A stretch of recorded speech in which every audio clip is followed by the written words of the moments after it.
이렇게 제가 당원들 앞에 서가지고 이야기해보는 게 제주에서는 1년 반, 2년쯤 만인 것 같아요. 제가 전당대회 나왔을 때 그리고 또 지방선거 기간 중에 와서 당원들 앞에 섰던 기억들이 납니다. 오늘 제가 사실 굉장히 바쁩니다. 네, 보시면 알겠지만 하루에 7, 8개 일정이 있는 와중에 사실 비행기 타고 제주 와가지고 또 이런 강의를 하는 가장 큰 이유는 제가 뭐 긴 말 더 하지 않겠습니다. 허용진 위원장님 때문입니다. 제가 때문이라고 말씀드린 덕분이 아니라 때문이라고 말씀드린 이유는요. 사실 허용진 위원장님 같이 당의 미래에 대해서 고민 많이 하시는 분이 없을 겁니다. 그래서 저한테 때로는 전화해서 이런저런 제안도 하시고 또 어떨 때는 또 싫은 소리도 하시고 때로는 공감도 하시고 이렇게 하면서 많이 배우고 있습니다. 그리고 무엇보다도 우리가 가진 당이라는 것의 고민의 중심은 어떻게 하면 이길까에 대한 문제입니다.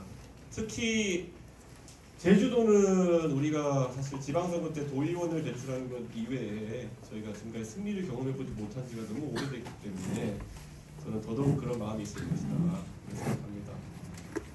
비록 중앙에서 뭐 원희룡 도지사가 활동하고 이렇게 하시지만은 사실 그때 도지사로 당선되셨을 때도 보면은 무소속 아니었습니까? 그 전에는 이제 2014년에는 좀 좋은 성과가 있었지만은 그 이후로 우리가 성과를 내지 못했던 게 사실입니다. 제가 당대표 하면서 꼭 이루고 싶은 것들이 몇 가지 있었습니다. 그래서 사실 작년에 많은 당원들이 도와준 덕분에 이룬 것도 있고요. 이루지 못한 것이 있다면은 저는 꼭 선거에서 이제 앞으로 다 이겼으면 좋겠다는 생각 때문에 당의 체질 변화를 시도했고요. 저는 그런데 제주도를 꼭 이기고 싶었습니다. 그래서 다 기억하실 겁니다. 작년 여름에 제주도가 그렇게 선거에 많이 등장한 적이 없었을 겁니다. 네. 상대 당 후보였던 이재명 후보가 아무 생각 없이 제주도에 대한 고려는 아무것도 없이 또 김포공항을 없애겠다고 하지 않나 뭐 희한한 얘기할 때마다 제가 다른 지역 문제보다 가장 앞서가지고 제주도의 문제를 다뤘던 그런 기억이 있습니다. 왜냐하면 꼭 이기고 싶었거든요. 저도 서울시 노원구 상계동에서 선거를 계속하면서 서울시 노원구 상계동에서 마지막으로 선거를 이겨본 경험이 언제였냐면은 2008년도에 홍정욱 의원이 국회의원으로 그것도 3파전으로 당선된 것 이후에는 승리의 경험이 없었습니다. 노원을도 마찬가지고 경도 마찬가지고 갑은 2010년도에 한번 좀 이겨봤던 게 김용민 씨가 막말하는 바람에 반대급부로 한번 이겨봤습니다. 네. 그런데 저는 이런 경험 바탕으로 오랫동안 승리를 경험하지 못한 조직에서의 여러 가지 안타까운 지점들을 많이 봤습니다. 그래서 저는 꼭 제주도에서 지난번에 우리 지사도 그렇고 그다음에 우리 보궐선거 부상일 후보도 그렇고 꼭 이기고 싶었는데 그러지 못해서 우선 너무 안타깝습니다. 또 한 가지 놀라운 점이 있었다면요. 저는 지방자치 선거가 한 번 생긴 뒤에 한 번도 이기지 못했던 곳에서 기대치 않았는데 이겼던 것도 좀 봤습니다. 그게 어디냐면 저희가 지난 지방선거에서 세종시를 이겼습니다. 세종시가 지자체 선거가 시작된 이후에 저희가 한 번도 이긴 적이 없었는데 이기는 결과를 보고 이건 무슨 의미일까 라는 생각을 했습니다. 사실 세종시라 그러면요 세종시가 원래 연기군이었는데요. 충청남도 연기군이었는데 연기군이랑 그다음 나중에 그 행정수도 이전한다고 해서 내려온 도시지역 그게 합쳐져 가지고 세종시입니다. 지금 인구가 거의 30만 가까이 돼가는데 이 도시의 특징이라는 거는 되게 재밌습니다. 거기에 사는 사람들은 연기군 일대에 농사를 짓고 또 농촌 생활하시는 분들이 많고요. 그리고 30대, 40대 젊은 공무원들이 굉장히 많이 사는 그런 곳입니다. 그리고 거기 세종시의 부처에서 공무원을 할 정도면은 중앙부처 공무원들이기 때문에 또 굉장히 똑똑합니다. 특별하게 더 똑똑하고 국가의 정책 의사결정에 많은 영향을 주는 사람들입니다. 근데 그곳에서 우리가 한 번도 이기지 못했다는 거는 뒤집어 말하면은 국가에 상당히 앞으로 중요한 역할을 하게 될 공무원들한테서 우리가 비전을 인정받지 못했던 것이고 그리고 또 나이 드신 분한테서도 충청도에 계신 분한테 매력을 인정받지 못했던 거겠죠. 그런데 처음으로 세종시에서 이겼던 것 그때 제가 너무 놀라가지고 세종시에 있는 젊은 분들한테 물어봤더니만은 자기들이 중앙부처 공무원인데도 불구하고 들어보니까 국민의힘의 공약이 더 현실적이고 그리고 젊은 세대를 위하려고 하는 게 느껴졌다 이런 얘기를 하더라고요. 전 그래서 어쩌면 우리가 이제는 당이 지향점을 바뀌어야 되는구나 라는 생각을 했습니다. 제가 한 가지 오늘 이런 말씀 드릴게요.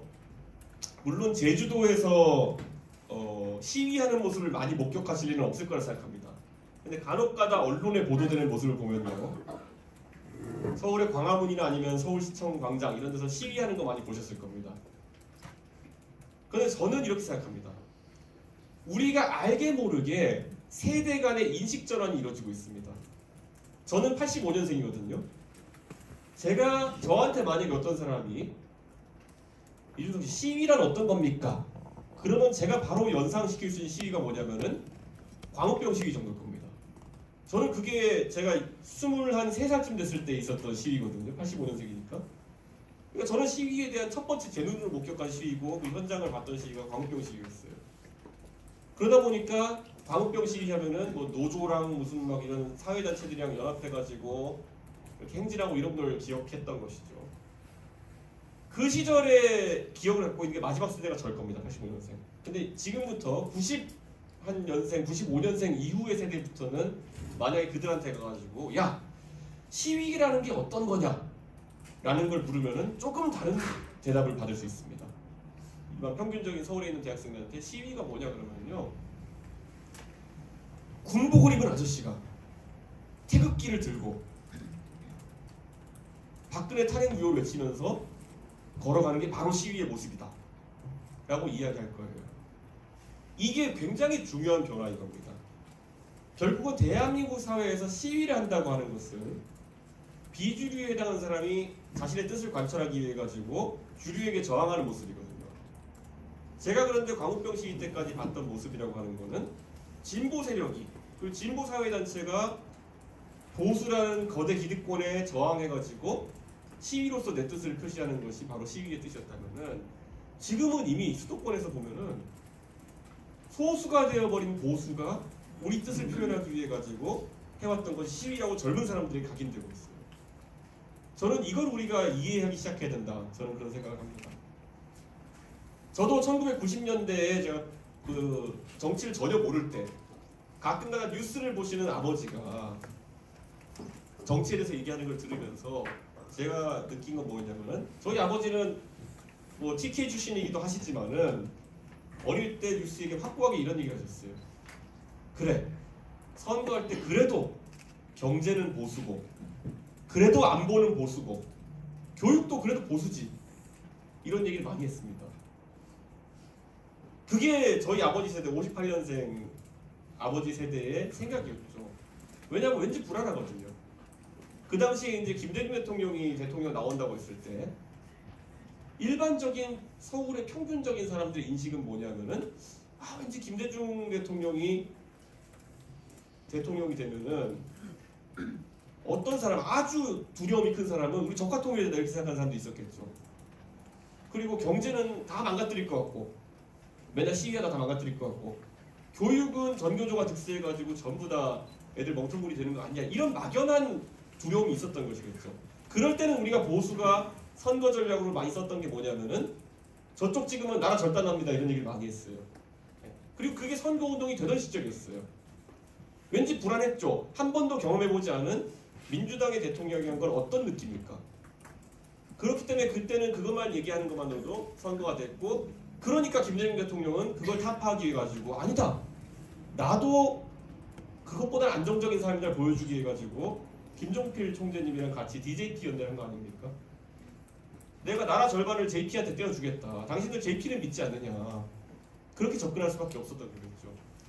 저는 그런데 이 시대 변화가 굉장히 중요하다고 봅니다. 우리가 판판이 선거에서 지금 지형상의 어려움을 겪고 있는 것이, 이 변화를 우리가 이해하지 못한다면 메시지가 자꾸 어긋나게 되는 겁니다. 지금 이렇게 말씀드릴게요. 지금 서울 수도권 일대에서 저희가 경험하고 있는 지형이라고 하는 거는요,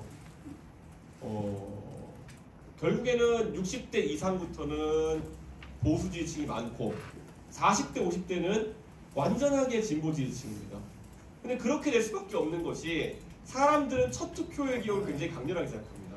내가 20대가 되어가지고 처음 투표했을 때 내가 찍었던 집단이 잘 되길 바라고, 그래서 계속 생애 주기 동안 그쪽에 대해 좀 더 호감을 가지고 정치를 바라보는 경향성이 있습니다.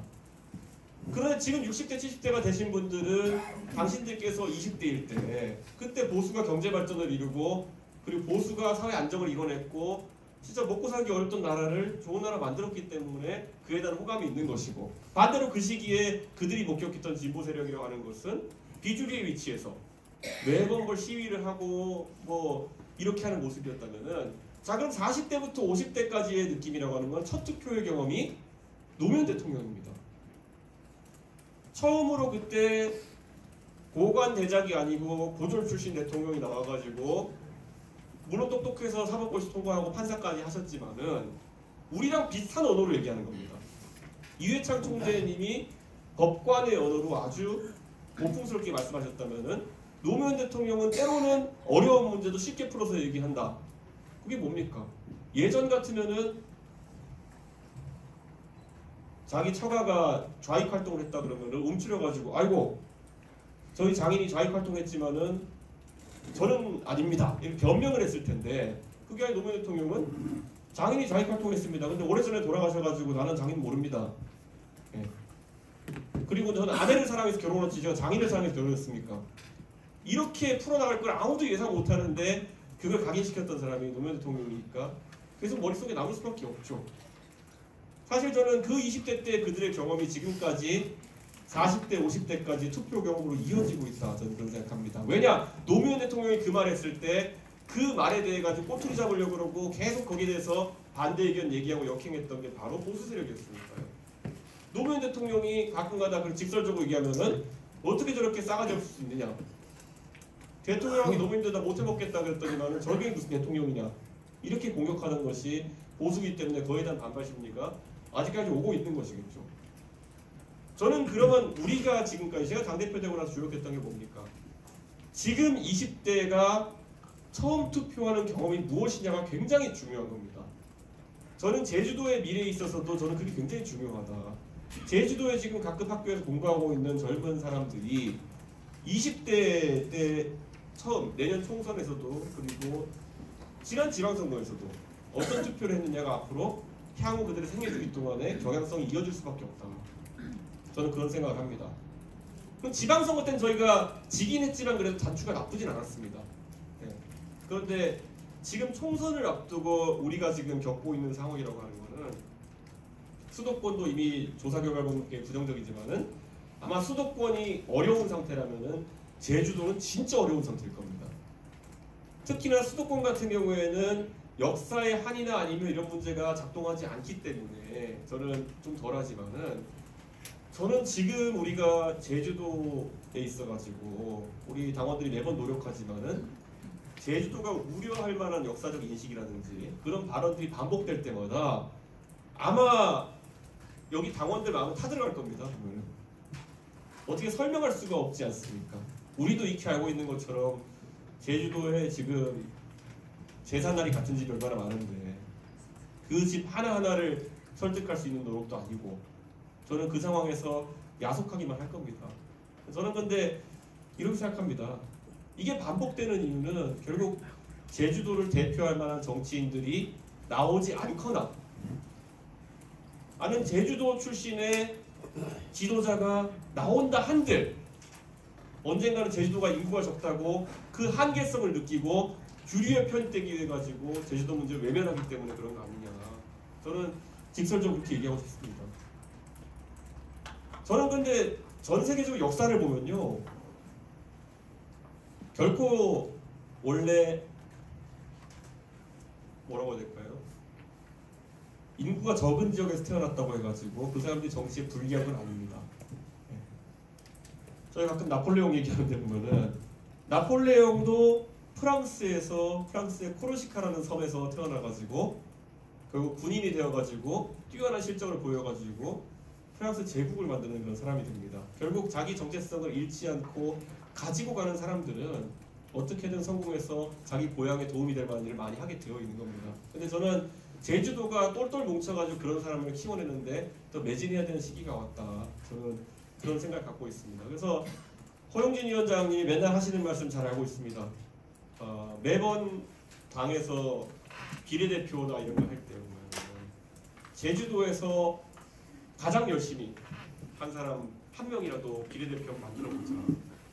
뭐 이런 얘기 하시는 것도 잘 듣고 있고, 제가 좀 당내에서 요즘 찍어 괜찮았으면 그 얘기를 서포트해드릴 텐데 그렇게 하지 못해서 너무 죄송한데 그런 생각입니다. 그런데 저는 이렇게 생각합니다.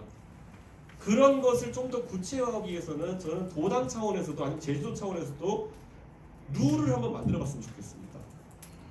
뭐냐면은 제주도의 비례대표 하나 한다. 이 정도 갖고는 제주도의 당원들이 다 같이 열심히 뛰지 않습니다. 왜냐? 그게 누가 될지 모르거든요. 근데 이런 걸 보완하기 위한 제도로서 석패율제 같은 것도 있습니다. 무슨 말이냐면은 앞으로 제주도에서 국회의원 선거 기준으로 아니면 지방선거 기준으로 대통령 선거 때 지지율보다 가장 많이 득표하는 사람, 가장 많이 더 추가 득표하는 사람을 무조건 다음번 국회의원 선거에서 제주 목 비례대표로 하자. 이런 룰이 만들어진다 생각해 보십시오. 이 도당 자체로 합의해가지고. 그러면은 물론 제주가 지금 상황으로는 약간 서귀포보다 뛰기 어려운 환경이라 하더라도 아니 대선 때보다 얼마나 열심히 했느냐 보겠다는 겁니다. 대선 때보다 몇 프로 더 득표했는지 보겠다는 겁니다. 그랬을 때 예를 들어서 대선 때보다 제주에서 뭐 7% 더 득표한 그런 선거구가 도의원 선거구가 있다. 그러면은 거기 도의원 선거구에 나갔던 도의원이 나중에 국회의원 비례대표 가는 걸로 하자. 이건 확실한 룰이 있어야지 다들 개별 약진을 하는 겁니다. 각자 위치에서 열심히. 우리가 지금 제주 도당이 워낙 작다 보니까 당협위원장 3세, 그리고 도당위원장까지 주요 당직이 적다 보니까 매번 이 자리를 놓고 다툼이 벌어지고 하는 것을 제가 잘 알고 있습니다. 그리고 뭐 선거를 앞두고 갑자기 서로 투서가 들어가기도 하고 그래서 리더십이 교체되기도 하고 뭐 여러 가지 사정이 있고 또 최근엔 들어서 정말 안타까웠지만은 당원들끼리 또 뭐 오해가 있어가지고 서로 고소 고발을 하고 제가 며칠 전에 그 기사를 보고 깜짝 놀랐습니다. 아니 선거 때 그런 명예훼손이나 이런 것 때문에 재판이 아직 가고 있는 것도 당원들한테는 큰 상처고 그리고 솔직히 당원들끼리 뭐 판결이 나고 이러면은 1심 나왔을 때 아 좀 미안합니다 하고 그럼 미안하다 그러면 또 받아주고 이렇게 하면 넘어가는 건데 지금 2심까지 가가지고 또 이제 판결이 나오고 또 3심 가야 될 거 아닙니까? 이러면 당이 이게 어떻게 화합하고 단결할 수 있는 상황이겠느냐. 저는 이런 안타까운 생각 갖고 있습니다. 그래서 저는 오늘 이 당의 우리 주요 당직자들도 함께하고 있는데 그런 걸 바로 우리 허용진 위원장이 말씀하시는 예를 들어 비례 한 명씩 만들자 이런 룰 같은 거를 당이 전당적으로 서포트하고 그럼 거기에 대해서 게임의 원칙, 게임의 룰 같은 경우에는 우리 당원들이 모여가지고 머리를 맞대가지고 정하는 겁니다. 보면은. 그렇게 하면 저는 제주도가 빠르게 제주도의 핵심 정치인들을 만들어낼 수 있다. 저는 그런 생각합니다. 당장 이번 선거에서부터 되기 어려울 수도 있지만은 이번 선거부터 그런 룰을 만들자고 당장 내일부터 모여서 논의해야 되는 겁니다. 지난번에 도의원 선거에서 대통령 선거 때보다 가장 지지율 더 많이 받은 사람을 그런 사람 한 3명 골라가지고 그 중에 떨어진 사람도 있고 붙은 사람도 있겠죠. 그래서 그 셋이서 예를 들어 당원들끼리 경선에서 거기서 우리 비례대표도 한 명 선출하자고 하든지 아니면 뭐 어떤 룰을 만들어내면 저는 훨씬 더 그거를 서울에서 듣는 사람들이 봤을 때 야 제주도는 저런 것도 진짜 민주적으로 깔끔하게 합의해서 처리하는구나. 그런 제주도의 방식이 아마 전국의 다른 험지들의 방식이 될지도 모릅니다. 전라도는 다릅니까? 전라도도 보면은 뭐 광주고 전남이고 전북이고 다 어려운 지역에서 우리 일하는 당원들 빛을 보기 어려운 구조 때문에 힘들게 일하다가도 힘이 빠지는 거 아닙니까? 저는 이런 거를 같이 고민했으면 좋겠다. 저는 그런 생각입니다. 그리고 아까 제가 이어서 말씀드리자면요. 저는 우리가 이제 좀 주제를 다변화시킬 필요가 있다고 생각합니다. 저희 아버지 세대가 생각했던 것처럼 경제, 교육, 안보는 보수다. 제 나이 대 밑으로는 그렇게 생각 안 합니다. 보수가 잘해서 잘못해서가 아니라 하필이면 경제가 김영삼 대통령 말기에 IMF가 왔고 그걸 수습한 게 김대중 대통령이고 이명박 대통령이 잘못한 건 없지만은 그때 하필이면 그 시기에 글로벌 금융위기가 터져가지고 많은 사람이 힘들었고 하필이면은 문재인 대통령 시기에 코로나 와서 그때는 돈 많이 풀었는데 이제 그거 다시 긴축하려고 그러니까 윤석열 대통령이 그런 면에서 굉장히 부정적인 평가를 받고 있는 거 아닙니까? 코로나 때는 전부 다 재난지원금 받고 많이 돈 풀었었는데 왜 지금은 긴축하느냐 이런 지적 받느라 지금 요즘 인기가 좀 떨어지는 거 아닙니까? 그렇기 때문에 경제에 대해서는 보수가 잘하고 잘못하고 관계없이 이미 젊은 세대는 딱히 보수가 들어선다 해가지고 경제가 더 잘 되더라라는 경험은 또 없습니다. 교육도 마찬가지입니다. 교육도 옛날에는 진보 교육감 들어오면은 나라 망한다부터 시작해서 말 많이 했는데 지난번에 우리가 12대 5로 그 광역단체장 선거를 이겼습니다. 전국에서. 그런데 그것보다 교육감은 더 내줬습니다. 왜냐하면 진보 교육감들을 겪어보니까 때로는 진보 교육감이 교육에 있어가는 보수 교육감보다 낫더라라는 인식이 전국적으로 좀 퍼진 겁니다.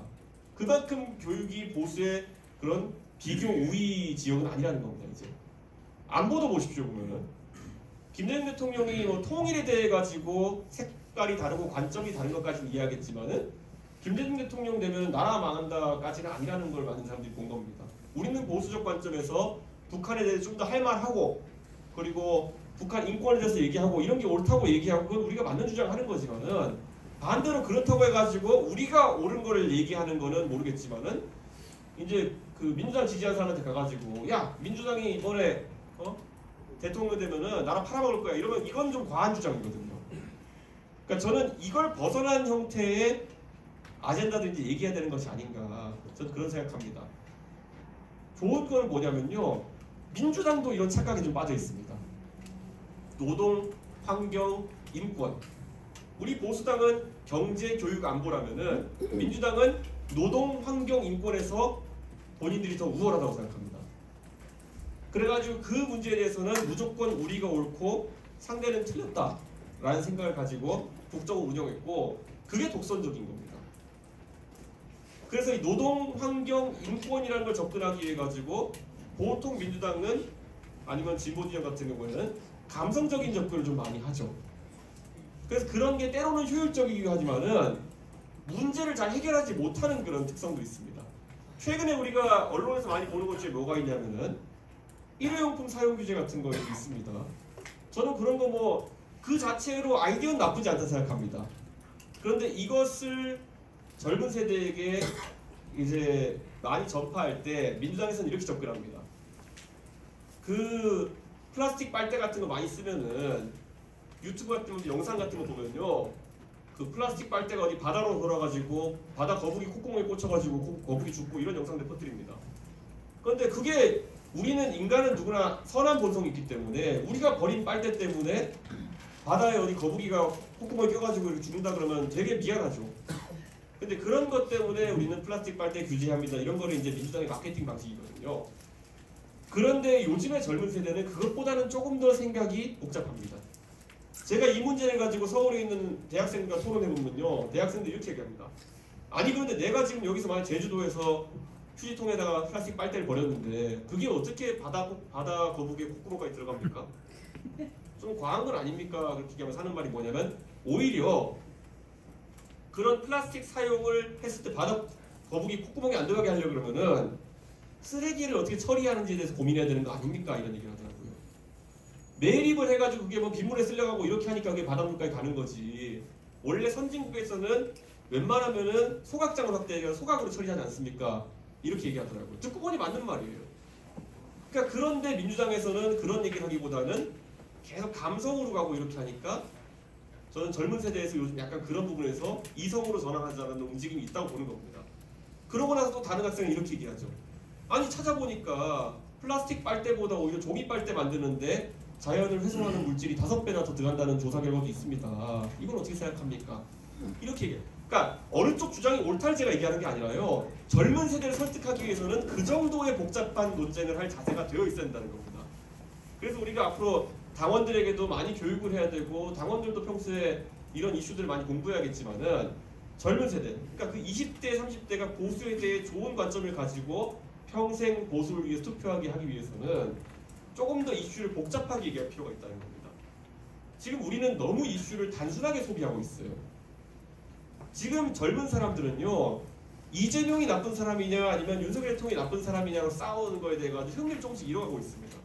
예. 그 대선 때랑 좀 그렇게 하는 거지. 어떻게 대통령 선거 끝나고도 1년 반 동안 누가 나쁘냐만 가지고 서로 유튜브에 서로 욕하고 있고 이렇게 하느냐. 저는 이런 부분을 탈피해가지고 저희가 제주도당에서 제주도 얘기 좀 했으면 좋겠습니다. 저는 제주도에서 노력해가지고 그걸 이슈화하는데 만약에 어려움이 있다고 한다면은 그건 중앙에 있는 사람들이 도와야 되는 것이고, 저도 항상 그거는 제주도 이슈들 많이 언급하려고 노력합니다. 지난번에 전당대회 때 왔을 때 저는 전당대회 연설들이 기억납니다. 제가 나갔을 때 말고 이번에 그 최근 전당대회 했을 때요. 그날 제가 가장 놀랐던 건 첫 번째는 뭐냐면은 어떻게 우리 전당대회장에 그날따라 그렇게 경상도 사투리 쓰는 분들이 많이 왔는지 모르겠습니다. 예. 울산에서 버스가 오고, 예. 어떻게 그런 일이 일어났는지 모르겠지만은 제주도의 목소리를 제주 와서 듣지 못했다는 게 제일 안타까웠습니다.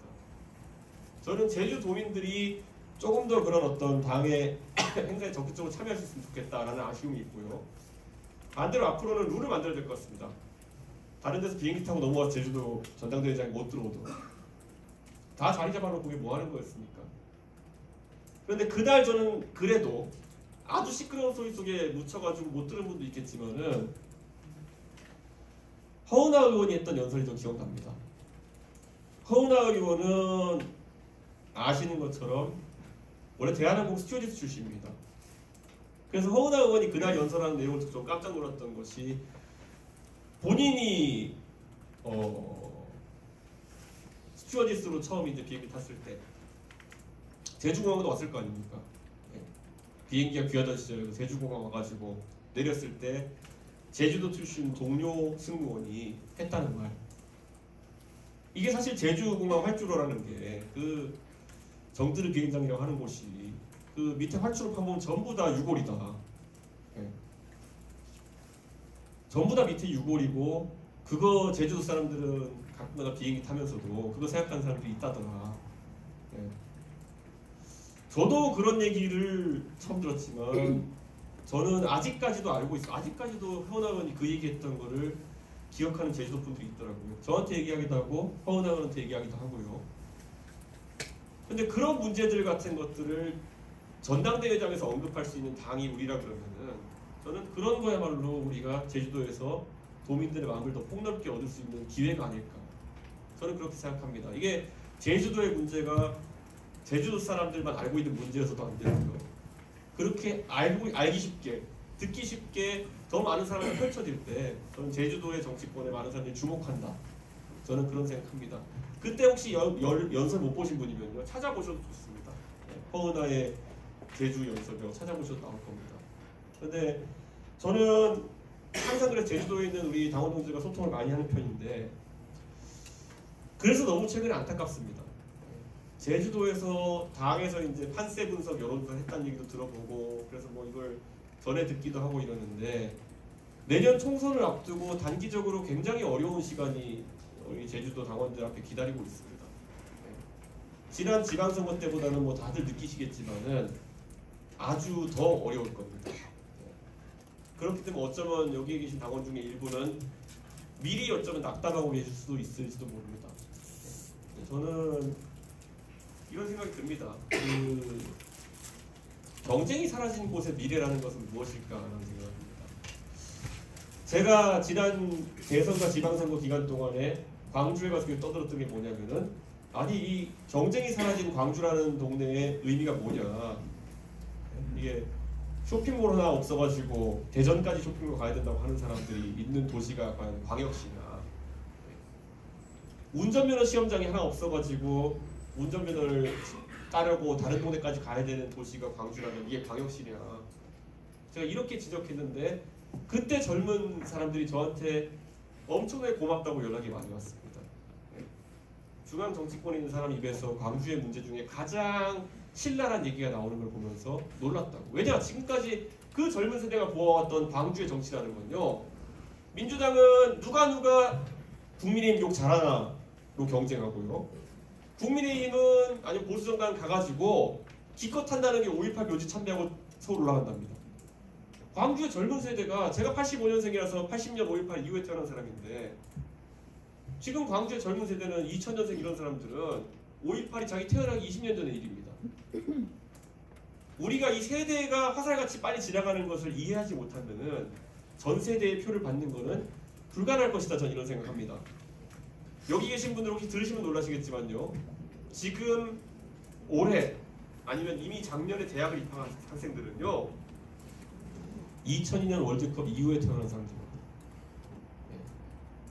저도 잊고 있었어요. 저도 상대적으로 젊지만은 제가 잊고 있었던 게 어디 대학 강연 가가지고 2002년 월드컵 얘기했다가 이상한 사람 취급받았어요. 근데 그런 겁니다 지금. 저는 그런 의미에서 제주도도 과연 그럼 우리가 당 차원에서 지금 풀어나갈 거 빨리 풀어나가지 못했기 때문에 아직도 4.3과 역사의 아픔이 우리의 주요 메시지지만은 그 다음 단계에서의 제주도의 미래에 대한 고민 같은 거는 당 차원에서 한 가지만 밀어야 됩니다. 우선 한 가지를 정해가지고 그걸 끝없이 밀어야 되는 겁니다. 그게 무엇일지 저는요 그리고 위축되지 않았으면 좋겠습니다. 제주도가 어느 지역보다도 결국에는 의견의 대립이 있는 걸 잘 알고 있습니다. 예를 들어 서귀포에 제2공항이 생기는 문제에 대해 가지고 우리 당 차원에서는 지지하는 사람들이 또 많았지만은 반대로 제2공항에서 먼데 사는 사람일수록 또 반대하는 목소리도 큰 거를 저는 잘 알고 있습니다. 지금 제주 중심으로 되어 있는 관광과 아니면은 주거의 헤게몬이라는 것이 혹시라도 성산 쪽에 제2공항이 생기면은 서귀포 쪽으로 좀 나눠지지 않을까라는 생각을 하는 분이 있을 수도 있습니다. 근데 저는 우리가 할 수 있는 선택 중에 가장 안 좋은 선택은 우물쭈물하는 선택이다. 저는 그런 생각합니다. 저는 그리고 보수 정당이라고 한다면은 제주도의 미래에 대해서도 여러 가지 우려가 있겠지만은 선명한 방향성을 정해야 되는 것이 제주도가 언제까지 자연관광의 제주로 갈 수 있겠냐라는 생각을 좀 했으면 좋겠습니다. 지난 코로나는 제주도에게 기회이기도 했지만은 반대로 제주도에게 이제는 한계로 동작할 겁니다. 지난 코로나 기간 동안 해외여행이 위축되었기 때문에 저가 항공사들이 남는 비행기를 전부 다 제주도에 투입해서 일시적으로 제주도의 항공권 가격이 아주 낮아졌고 공급도 많아졌고 그렇기 때문에 제주 관광은 어느 때보다 활성화가 되었습니다. 그런데 이제 다시 그 항공사들이 남는 비행기를 동남아로 돌리고 있고 중국으로 돌리고 있고 그리고 가장 큰 문제는 제주도의 자연관광이라고 하는 것은 이제 웬만한 사람들은 해볼 만큼 해봤다는 것이겠죠. 성판하게 올라가고 그리고 또 어쩌면 제주도에서 김영해변을 거닐고 우도에 들어갔다 나오고 주상절 좀 보고 다 해봤습니다. 대한민국 사람들이 이제 그런 상황 속에서 제주도의 이제 원주민 출신들께서는 자연의 제주라는 것에 대해서 강한 애착을 느끼고 그것을 후손들에게 물려주고 싶은 마음으로 이제 많이 이야기하시는 것도 알고 있습니다. 그런데 과연 이제 그것으로 인구가 늘어난 제주도가 유지될 수 있겠냐에 대한 고민은 해야 되는 겁니다. 전국 어디서나 인구가 줄어들기 때문에 도시가 소멸하고 그에 따라 가지고 지자체가 사라지는 곳들이 많습니다. 우리가 확진살은 확 빠지면서 튼살을 남긴다고 제주도가 지난 10년 동안 성장했던 그 확진 기간은 만약 이것이 빠져나가고 나면은 제주도에 아주 심각한 튼살로 남길 겁니다. 그렇기 때문에 이거를 조절을 잘해야 되는 것이고 관리를 잘해야 된다 저는 이렇게 봅니다. 저는 그런 측면에서 자연관광의 한계를 뛰어넘어가지고 그러면은 어느 정도까지 새로운 관광의 지형을 세울 것이냐. 이거는 우리 당이 저는 개발적인 생각이 있지만은 구체적인 상황에 대해 가지고는 저는 도당의 역할이라 이렇게 생각합니다. 제주도에 지금 산지에 있는 작은 박물관들이라는 것들도 이제 가볼 만큼 다 가봤습니다. 그럼 그 다음이 무엇이냐 라는 이야기도 해봐야겠죠. 전 세계적으로 비슷한 사례들도 많습니다. 제가 어릴 때 90년대 말에 아버지가 주재원으로 가셔가지고요 싱가포르에 살았던 적이 있습니다. 그때 96년도에 싱가포르라고 하는 곳은 굉장히 억제된 도시였습니다.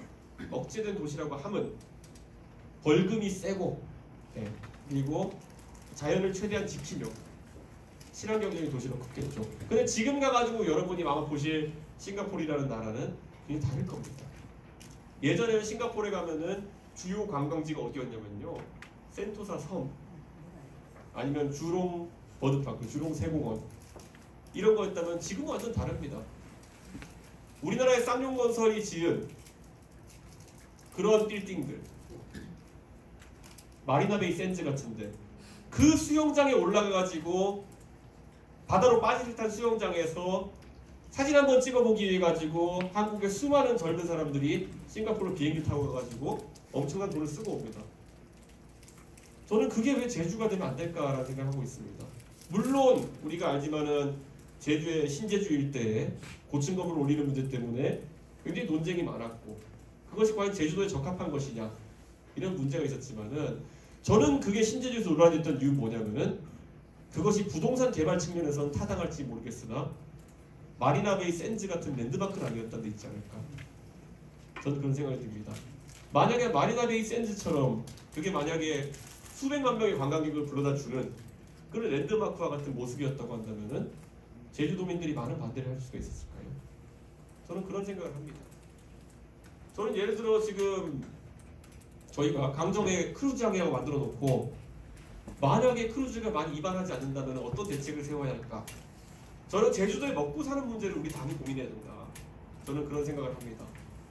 제주도의 그 어려운 과정을 통해 가지고 민군 복합항을 개발한다고 했을 때 거기에 찬성했던 당이라면은 그것이 성공하는 데까지 책임을 져야 되는 것입니다. 근데 그런 목소리가 왜 나오지 못할까? 왜 나온다 하더라도 미약한 목소리에 그칠까?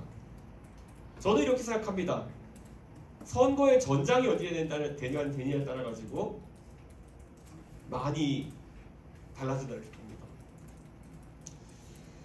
그 지난 대선과 지선을 거치면서 저는 광주와 호남이 전장이 되도록 하려고 애를 많이 썼습니다. 이게 선거라는 건 기세 싸움이라 가지고요. 제가 전라도에 가가지고 많이 돌아다니게 되면요, 민주당은 부담을 느낍니다. 그러면은 민주당에서는 저와 경쟁적으로 호남에 대한 공약을 막 내기 시작하는 겁니다. 그러면 호남이 발전합니다. 지금까지는 대부분의 선거에서 부산이 경쟁의 장이었습니다. 노무현 대통령이 동진 정책을 하겠다 하신 이후에 부산이 경쟁의 장이 되어가지고 부산에서 이기기 위해서 가덕도 신공항도 공약하고 엑스포도 공약하고 이렇게 해가지고 안 돼도 또 다음 공약을 하고 이렇게 계속 싸우는 현상이 있었던 것이죠. 저는 제주도도 우리가 과감한 것들을 던져가지고 그런 경쟁의 장으로 만들어야 된다, 저는 그런 생각합니다. 우리가 지금 더 이상 제주도에서 밀려날 곳이 없습니다. 지금 가가지고 또 우리 잘 알지 않습니까? 우리 당이 잘 못하는 게 뭐고 잘 하는 게 뭔지 알지 않습니까? 우리 진짜 못하는 게 뭐냐면요, 4.3에 대해 가지고 민주당이나 아니면 녹색당이나 다른 당보다 더 못 나갑니다. 저희는. 우리 제주도에 있는 당원들은 그 아픔에 공감하지만은 반대로 육지에 있는 다른 당원들은 그만큼 공감하지 못하는 당원들이 있습니다. 그거는 안타까운 일이지만은 우리가 가장 잘할 수 있는 분야는 거기가 아니라는 겁니다. 저는 그러면 역사에 있어서는 우리가 육지에서 이상한 소리 못하게 그때마다 제언을 하되, 적어도 제주도의 먹고 사는 미래에 대해 가지고는 훨씬 더 우리가 현실적인 안을 제시하도록 해야 되는 겁니다. 그러려면 화끈해야 되는 겁니다. 규제의 도시 싱가포르에서 인공 건물을 많이 만들고 심지어 거기서는 카지노까지 열었습니다. 제주도에 카지노 하는 말 절대 아닙니다. 언론인들 혹시 있으면 하지 마시고요. 근데 그게 뭐냐면 싱가포르이 가만히 있으면 죽을 것 같은 위협을 느꼈기 때문입니다. 경제적으로 더 이상 우리가 성장할 수 없을 거라는 위기감을 느꼈기 때문입니다. 저는 제주도도 똑같은 위기감을 느껴야 하고, 이 부분은 우리가 훨씬 더 민주당이나 녹색당보다 잘할 수 있는 부분입니다. 그리고 그런 아이디어들을 많이 쏟아내야 된다, 저는 그런 생각을 합니다. 공항이라는 것이 이렇게 됩니다. 지금 가덕도 공항도 그렇고 그 대구 경북에도 공항을 짓는다 그러고 이미 대한민국 각지에 공항이 많습니다. 저는 제주도에 지금 현 제주국제공항도 여긴 이미 꽉 차가지고 더 비행기를 넣을 데가 없지만은 서귀포에 공항이 만약에 지어진다 그러면요, 저는 대한민국 최초로 완전 개방 공항을 선언해보는 것도 답이라고 생각합니다. 공항에는 여러 가지 등급이 있습니다. 원래 항공 자유화 협정이라고 우리가 얘기합니다. 어떤 공항에 비행기가 취항하려고 그러면은 국가 간의 협상을 통해 가지고, 예를 들어 중국과 협상을 한다 했을 때 우리가 공항에 따라 가지고는 야, 우리가 3편 보낼 테니까, 상해로 3편 보낼 테니까 니네 나라 항공기도 3편을 보내라. 그래서 우리가 반반 갈라먹자. 이런 식의 항공협정을 맺을 수도 있습니다. 각자 국적기들이 3편씩 왔다 갔다 하자, 일주일에. 그거 외에요, 또 다른 형태의 항공협정은 어느 게 있냐면요, 다른 나라 항공사가 우리나라에 와가지고 영업할 수 있게 하는 경우도 있습니다. 제주도에서 출발한 항공편이 꼭 우리나라 항공사가 아니어도 된다고 볼 수도 있습니다.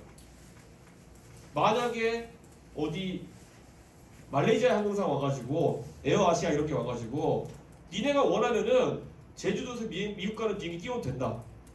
그게 완전한 항공 자유화라는 겁니다. 저는 그런 것들을 화끈하게 시도하는 것을 먼저 우리가 한번 당에서 제안을 해왔으면 좋겠습니다. 네, 그렇게 했을 때 저는 제주도에 상당한 새로운 미래가 열릴 것이다. 이것에 대해 가지고 가덕도 신공항도 경쟁할 수 있고 대구의 군이 신공항도 경쟁할 수 있지만은 제주도당이 제일 먼저 앞장섰으면 좋겠습니다.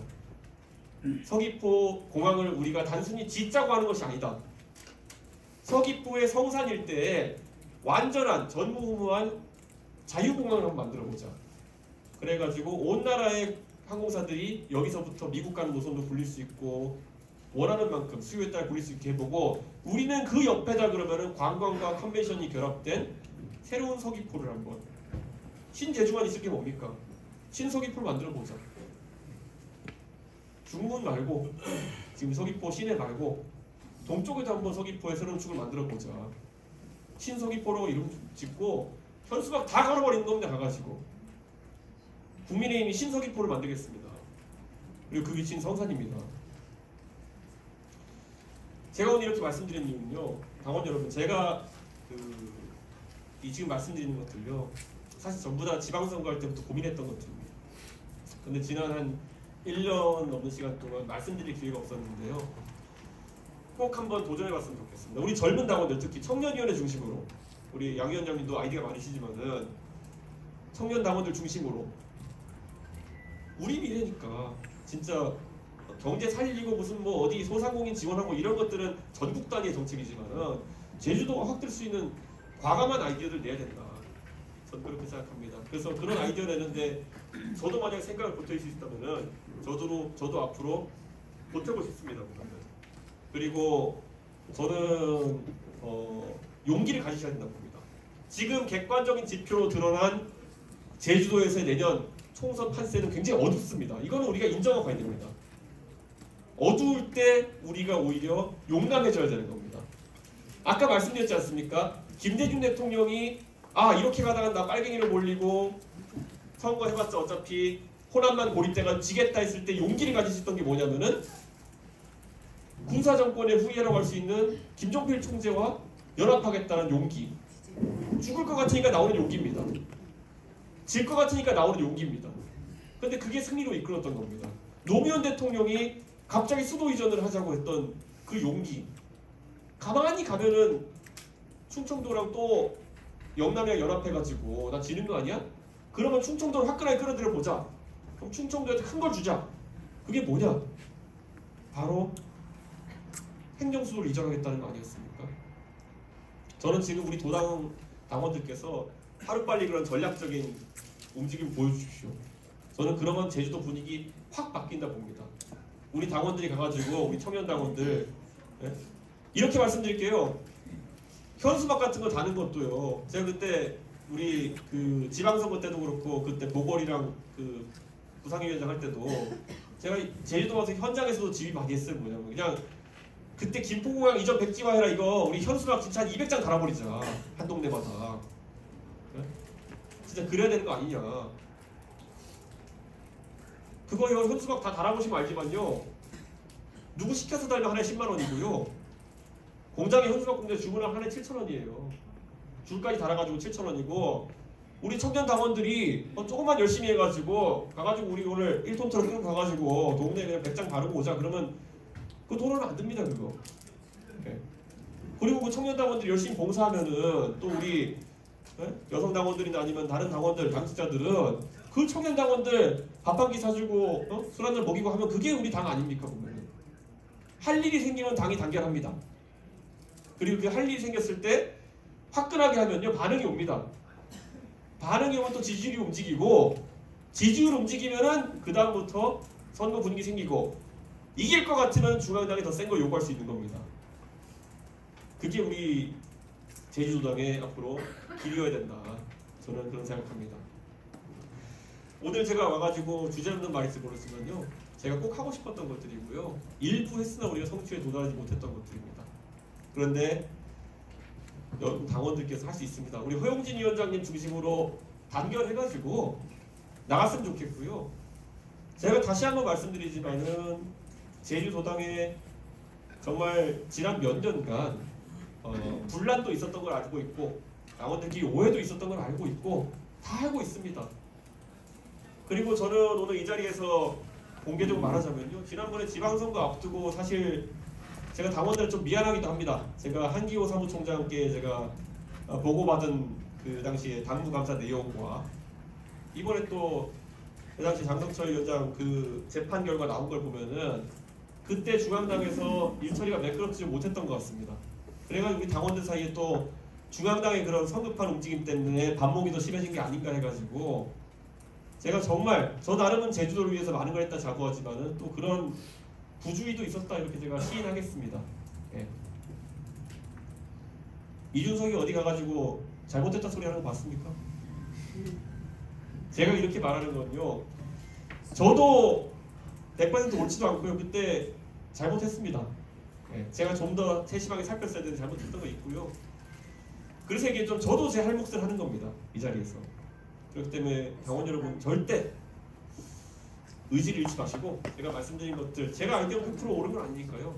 거기에 여러분의 귀중한 아이디어를 섞어가지고 한번 치고 나가 주십시오. 그리고 다시 한번 부탁드리지만은 우리 청년위원장님 그리고 여성위원장님 네. 두 분이 중심에 되셔야 되는 거고 그리고 또 항상 우리 당을 이끄느라 고생하고 계신 우리 허용진 위원장님 네. 제가 정치하면서 저는 잊지 않는 진리가 뭔지 압니까? 당이라는 건 그래도 위계가 있는 조직입니다. 네. 근데요, 이 위계라는 것이요, 때로는 답답할 때도 있습니다. 특히 제주도당 같은 데는요, 우리가 선거에서 성과가 안 나다 보니까 이 위에 있는 분들이 빨리 안 빠져나가요. 그래가지고 또 우리 청년당원 이런 사람들은 우리도 빨리 올라가야 되는데 이게 안 올라가면 어떡하지 이런 걱정 때문에 하는데요. 그럴 때 해답은 한 가지입니다. 네. 우리 당 조직에 오랫동안 고생하시고 또 가장 큰 책임을 지신 분들을 화끈하게 밀어가지고 더 높은 곳으로 올려보내는 겁니다. 네. 그렇게 하면은 그분이 올라가서 또 우리 제주도에 뒤에 따라오는 당원들 끌어올리고 이렇게 되는 겁니다. 다 아시겠지만은 제주도 출신으로 지금 우리 원희룡 장관, 국토부 장관 선거를 마무리하시고 이번에 선거에서도 아마 큰 역할 하실 겁니다. 근데 그런 분들 잘 되길 바라고 또 그리고 우리 또 도당의 허용진 위원장님 이번에 또 잘 되시길 바라고 우리 위원장들 다 당협위원장들 잘 되길 바라고 또 우리 도의원들 잘 되길 바라고 우리 또 이제 각급 위원장님들 잘 되길 바라고 쭉쭉 올라갑시다. 네. 다 같이 올라갑시다. 그랬을 때 저는 나중에 제가 오늘 대단한 계략 아닌 계략을 여러분들께 알려드리고 가는 것 같은데 나중에 제주도당이 가까운 미래에 우리 국회의원 만들어보고 지사 또한 만들어보고 이렇게 했을 때 저한테 밥 한 그릇 사주시고 막걸리 한 번 사주시면 됩니다. 그러면 저는 언제까지 제주도 함께 하겠습니다. 감사합니다.